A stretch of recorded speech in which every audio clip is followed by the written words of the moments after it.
السلام علیکم ورحمۃ اللہ وبرکاتہ۔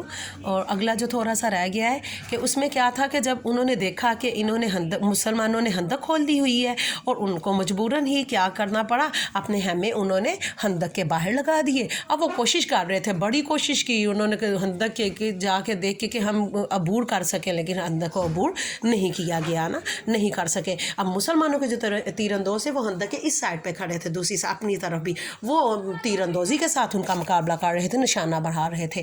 کافروں کا ایک بڑا مشہور پہلوان، اس کا نام کیا تھا؟ مشہور پہلوان عمرو بن عبد ود نے اپنے چند ساتھیوں کے ہمراہ جو تھوڑی سی ایک جگہ سے تھوڑی کم چوڑی خندق تھی اسے عبور کر لیا۔ اس نے مقابلے کے لیے مسلمان کو للکارا کہ دیکھیں میں خندق عبور کر کے آ گیا ہوں، میرا مقابلہ کریں۔ حضرت علی رضی اللہ عنہ نے ان کا مقابلہ کرنے کے لیے سامنے حضرت علی نکلے۔ اس آپ کو میں نے بتایا ہوا کہ یہ مقابلہ آمنے سامنے ہوتے تھے۔ مقابلہ کرنے کے لیے سامنے آئے اور سخت مقابلے کے بعد اسے قتل کر دیا گیا۔ کسے؟ وہ جو کافروں کا مشہور پہلوان تھا اسے قتل کر دیا گیا، جس پر باقی مشرکین بھی واپس چلے گئے۔ پہلوان گیا اور باقیوں کے ویسے ہی ختم ہو گئے کہ یہ کیا، وہ تو ڈر کے واپس بھاگ گئے۔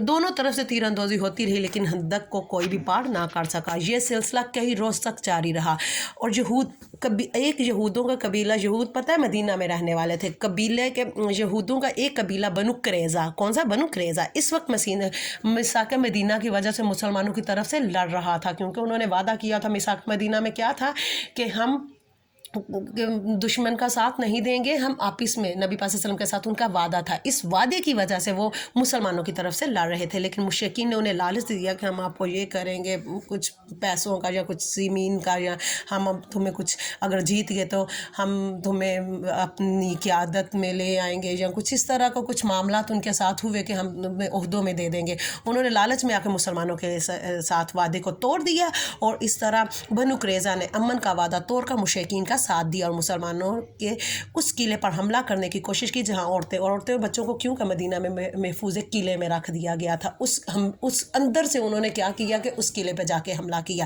نبی کریم صلی اللہ علیہ وسلم کی پھپھو حضرت صفیہ رضی اللہ عنہ، کون پھپھو کا نام کیا تھا؟ حضرت صفیہ رضی اللہ عنہ اس قلعے میں موجود تھی۔ آپ رضی اللہ عنہ نے بڑی بہادری کے ساتھ انہوں نے مظاہرہ کیا اور ایک یہودی کو ہلاک کیا اور اس کے گردن کو کاٹ کے باہر پھینک دیا۔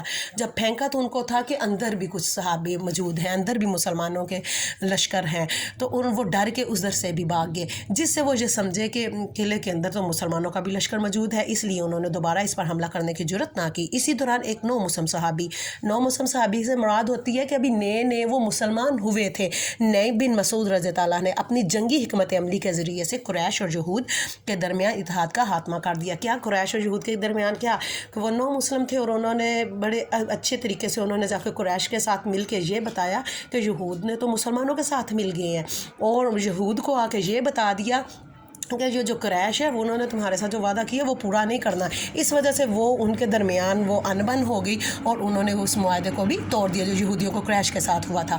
مشرکین کے محاصرے کو ایک ماہ تک وہ وہیں رہے تھے، ان کا خوراک کا ذخیرہ بھی مشرکین کا ختم ہوتا گیا کیونکہ باہر ہمیں لگائے ہوئے تھے۔ روز بروز ان میں وہ بزدلی بڑھتی گئی۔ ایک رات کیا ہوا، اللہ تعالیٰ کی طرف سے بھی غائبی مدد آئی، جو مسلمانوں کی اللہ تعالیٰ نے ہر جنگ میں مدد کی ہے نا، اور کیا اس میں مدد کیا کی تھی؟ اتنی سخت آندھی چلی تھی کہ جس سے مسلمانوں کے خیمے تک اڑ گئے، ان کا سارا سامان بکھر گیا، اس سے ان میں سخت افراتفری پھیل گئی اور صبح تک سارا میدان خالی، خیمے سارے اڑ گئے ہوئے تھے، ان کا کچھ بھی نہیں تھا، اور یہ مسلمانوں کو بڑی شاندار کامیابی اللہ تعالیٰ کی طرف سے ہوئی تھی۔